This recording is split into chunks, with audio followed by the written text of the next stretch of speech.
రాముణ్ణి కొలిచినావమ్మా నిత్యం పూజలే చేసినావమ్మా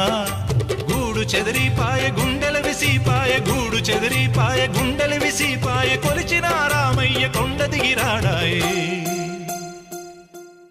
వందనాలమ్మా అమ్మా వందనాలమ్మా